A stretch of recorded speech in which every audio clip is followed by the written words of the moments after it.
You know, honey, I always knew had the real knack for business. It's just so natural for her. The words, delivered with a soft, almost maternal sigh, hung in the air like stale cigarette smoke, clinging to the worn velvet of the armchair. It wasn't the first time I'd heard them, but that evening, as I sat across from my mother, a cold knot began to tighten in my stomach. My sister, Amelia, was currently basking in the glow of her latest venture, a boutique online retailer that, according to my parents, was destined for unicorn status. My own tech startup, a passion project I'd poured years of my life into, felt like a distant, faded photograph in comparison. My life, before that evening, had been a carefully constructed edifice of quiet ambition and suppressed resentment. I'd always been the responsible one, the diligent student who meticulously followed instructions, the dependable daughter who never caused a fuss. Amelia, on the other hand, was the whirlwind, the one who lived life on her own terms, leaving a trail of impressed smiles and occasional exasperation in her wake.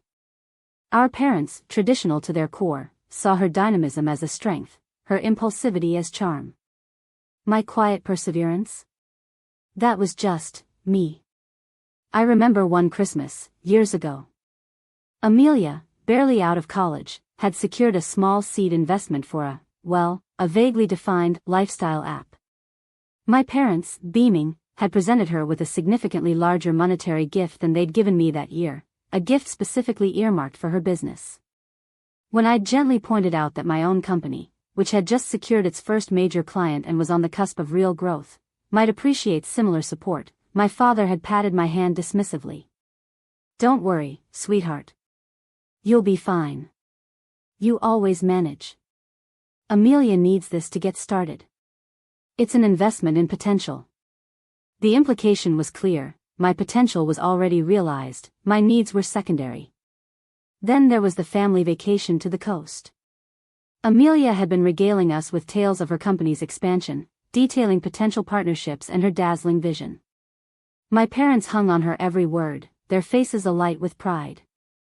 I, meanwhile, had been struggling with a critical bug in my software, working remotely from a tiny hotel room, fueled by lukewarm coffee and sheer determination. When I'd finally managed to fix it, a small victory in the grand scheme of things, I tried to share my relief. My mother had cut me off mid-sentence. "That's nice, dear. Amelia was just telling us about her new office space. Isn't that exciting?" The sheer obliviousness, the way my achievements were consistently overshadowed, chipped away at something inside me. It wasn't just about the money or the praise, it was about feeling seen, about having my efforts acknowledged as valid, not just as the backdrop to Amelia's more dazzling narrative. The silence in my childhood home wasn't empty, it was a carefully curated space where Amelia's triumphs echoed and my own contributions were muted. My parents' support, if you could call it that, was a conditional, filtered kind of love, reserved for the one who shone brightest, who fit their idealized image of success. And I, the quiet one, had always been content to be in the shadows, believing that my own hard work would eventually speak for itself. The day it all came to a head was deceptively ordinary. It was a Tuesday in early spring, the kind where the sun attempts to break through lingering clouds, promising warmth that doesn't quite materialize. Amelia had secured a significant round of funding for her startup, a deal that was reportedly worth tens of millions. My parents, naturally, were ecstatic. They'd called a special family dinner, ostensibly to celebrate Amelia, but I felt the familiar undertow of expectation. I was supposed to be there, to offer my perfunctory congratulations, to play my designated role in the carefully choreographed family tableau. The dinner was at their house, a sprawling Tudor with manicured lawns that always felt more like a museum than a home. Amelia arrived, radiant, clutching a bottle of champagne that undoubtedly cost more than my monthly rent. My parents fussed over her, their eyes practically glistening. I sat at the long, polished dining table, the silverware catching the dim light. The air was thick with the scent of roast chicken and unspoken comparisons. "So, darling," my mother began, her voice laced with an almost unbearable sweetness, "tell us all about the big investors. Did they mention what makes Amelia's company so special?" Amelia, with practiced modesty that didn't quite mask her smug satisfaction, launched into her usual spiel. She spoke of market disruption, scalable platforms, and her visionary leadership. My parents nodded, captivated. My father, leaning back in his chair, his usual gruff demeanor softened by pride, chimed in, "I told you, all those late nights working. It's Pa. ID off, hasn't it, Amelia?" He then turned to me, a patronizing smile on his face. "You know, I think we're going to have to start calling you Amelia's assistant, my dear. She's going to be running the world." The remark, intended as a joke, landed like a punch. It wasn't just the dismissiveness, it was the casual assumption that my role was inherently subordinate, that my achievements, however significant, were mere footnotes to Amelia's grander narrative. I felt a slow burn begin deep in my chest, a heat that had nothing to do with the roast chicken. And then, my mother delivered the final blow. "You know, we've been thinking," she said, her gaze sweeping over Amelia and settling, briefly, on me before returning to my sister. "With Amelia's company poised for such incredible growth, we want to make sure she has all the resources she needs. So, we've decided to convert the shares you've been holding for her into actual cash. It's just a small token, really, but we want to give her a little extra boost. It'll make things so much easier for her when she goes public." My heart stopped. The shares. The shares I'd been holding. Shares that represented a significant portion of my parents' early investment in startup, which they had later transferred to Amelia's name as a loan, when she'd needed seed money for her first failed venture. They were supposed to be a loan, with a clear repayment clause and interest. I had meticulously documented everything, a habit born from years of navigating their capricious affections. But the loan had never been repaid, and Amelia had simply kept the shares, which had appreciated wildly with my company's success. My parents, in their unwavering devotion to Amelia's perceived brilliance, had completely forgotten, or perhaps conveniently ignored, the legal and financial implications. They saw it as a simple transfer of parental affection, a reallocation of resources to the child who, in their eyes, deserved it more. I looked at Amelia. She was already beaming, a flicker of triumph in her eyes, though she maintained a facade of surprised gratitude. She knew exactly what those shares were worth. She knew they represented a significant chunk of my own company's equity, a testament to my hard work and innovation. She also knew they were mine, or rather, they were the initial investment my company, which had been channeled through her and then, effectively, forgotten. The silence that followed my mother's pronouncement was deafening. The ticking of the grandfather clock in the hall seemed to amplify, each second a hammer blow against the fragile peace I had tried to maintain. I looked at my father, hoping for some flicker of recognition, some inkling of the injustice being perpetrated. But he was just nodding, his eyes fixed on Amelia, a picture of paternal approval. I didn't explode. I didn't shout. The years of quiet endurance had forged something harder within me. I simply took a slow, deliberate sip of my water, the cool liquid a stark contrast to the heat consuming me. I met Amelia's gaze, and for the first time, I saw not a sister, but a competitor who had just stolen my lunch. And I knew, with absolute certainty, that I wouldn't let it go.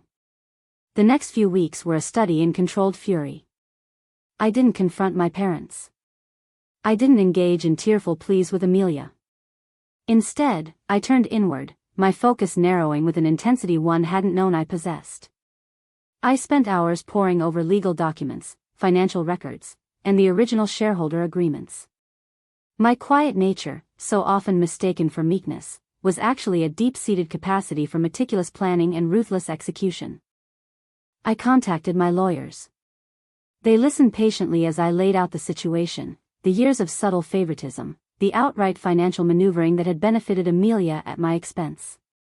They understood that this wasn't just about a few disputed shares, it was about years of emotional blackmail disguised as parental love, about a sibling rivalry weaponized by entitlement. The strategy was elegant in its simplicity, and utterly devastating. My startup had recently completed its own acquisition process, a deal that had been finalized just days before that fateful dinner. The terms were generous, the valuation substantial. The buyer was a large tech conglomerate eager to integrate my company's innovative technology into their own platform. The deal was structured in part as a cash payout, with the remainder in stock options.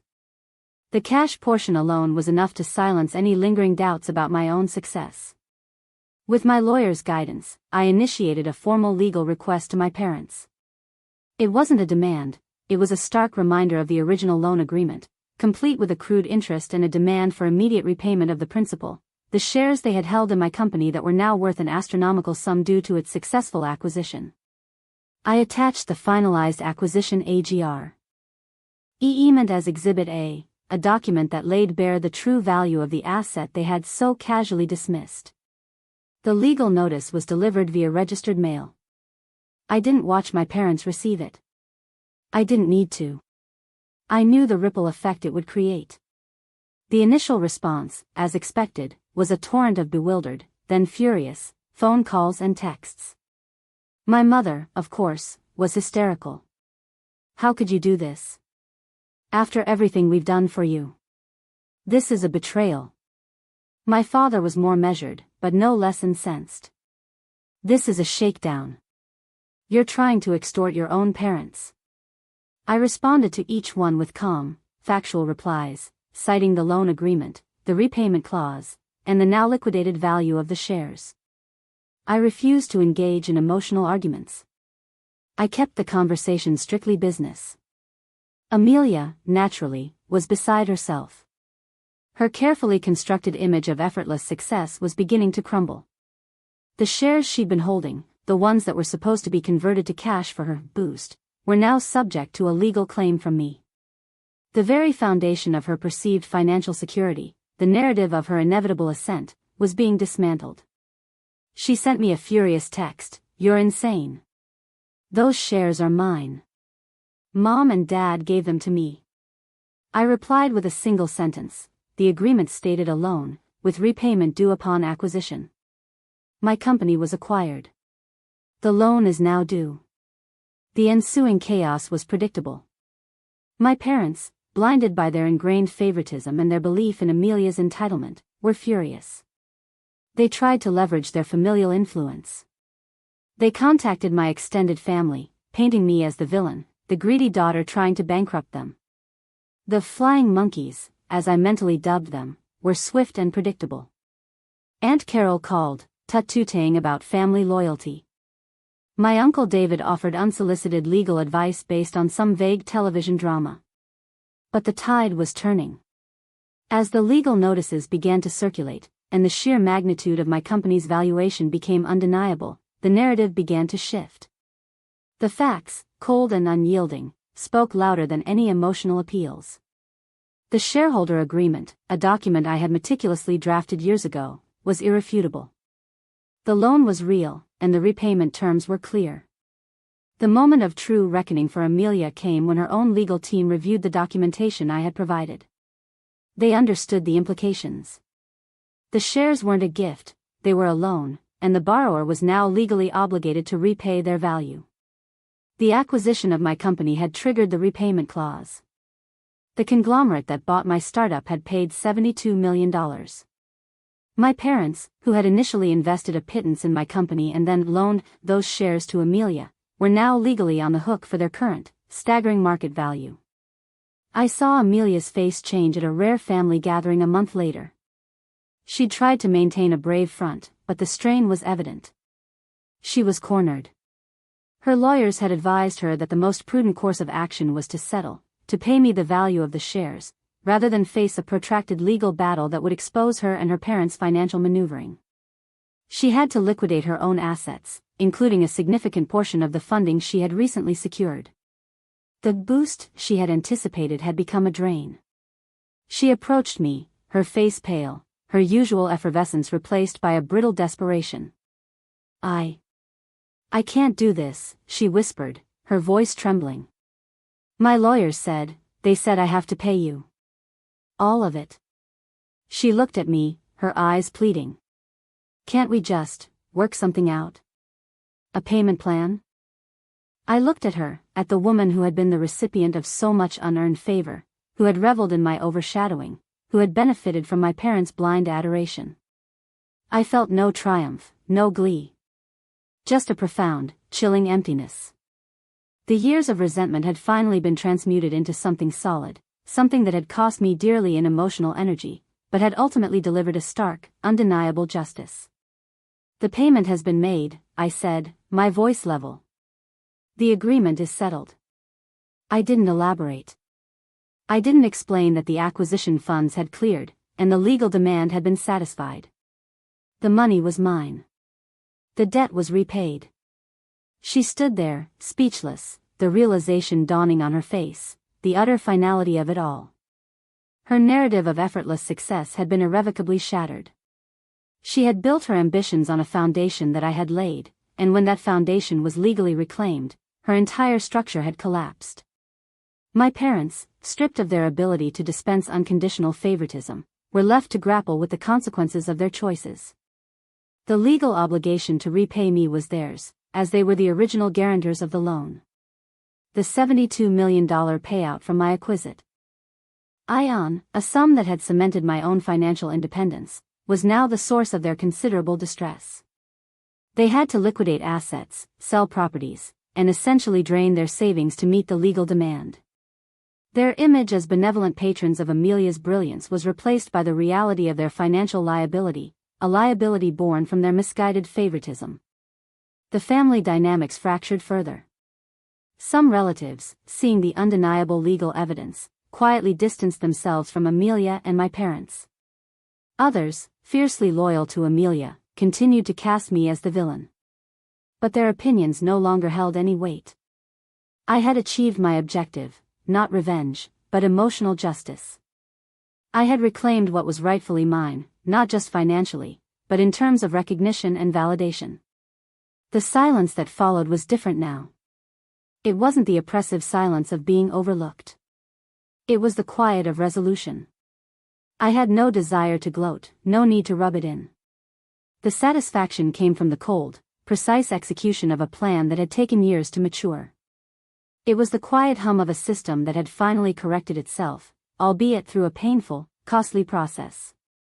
I had sold my company for $72 million, and in doing so, I had seized back more than just money. I had seized back my own narrative.